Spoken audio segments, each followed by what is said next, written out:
Yo, we got three more anime I really gotta get to before your boy starts getting tired and doesn't have time for all of them. But we're starting with the Garbage Man anime this time around. And unfortunately, bro, this week's episode hit your boy in the type of way.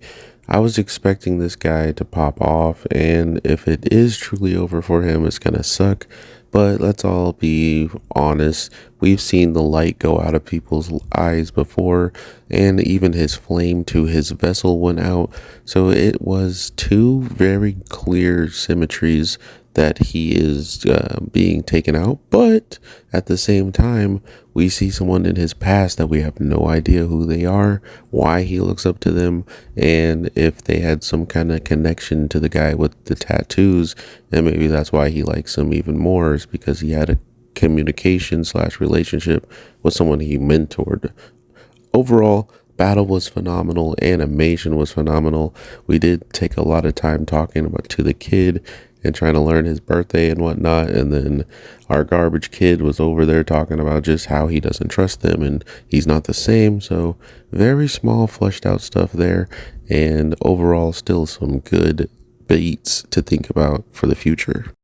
The next one I want to cover is One Piece. It's a lot simpler as well, with only Sanji popping off and doing something outside of Bonnie getting caught in a freeze frame after going giant mode, meaning she found a version of herself that was giant in some distant or like alternate future, which is pretty sick. Or that was her using Luffy's ability, because we know for a fact that's exactly how Luffy looked once he took his giant pose and he was about to stomp down on Kaido. But she didn't see that, so that's why I assume this is just about the giants and not so much about Luffy. That being said, Sanji stopping not only the sword to save Frankie and her, but to then kick this man in his chin, and I got some sick impact frames. I was super hyped with this one. I hope y'all enjoyed One Piece, because it's going to have a lot of big information coming soon with the sea going to sink everybody, and we're all devil fruit users. They're not going to make it. But yeah, we got more to talk about when it comes to the next week.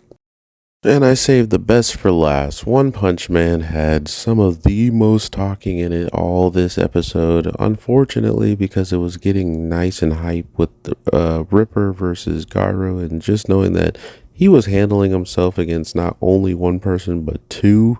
And once he figured out their fighting styles, he felt like he could actually beat them. To then have someone sneak up and hit him in the back, which just begs the question, why does he care so much about that kid? It's because he's human. And if you guys are someone that are hoping that I trash talk this anime, you got to remember I'm watching so many different shows every single day. One Punch Man is not the worst looking anime with a good plot. So to take that into reference, it really does help me enjoy the show regardless of how it looks, because just like with Berserk, you may never get an animation adaptation of this show that you truly care about, and that's just because the studios don't want to deal with the fandoms, or they just don't want to deal with it in general. So hopefully One Punch Man doesn't fall in that category. I'd rather see it play out in the anime and then maybe get a remake compared to just them dropping it all together. Let me know your opinion on that. But overall, it was a decent episode. A lot of talking, like I said, but it was necessary so we can get a whole bunch of action towards the end of the season.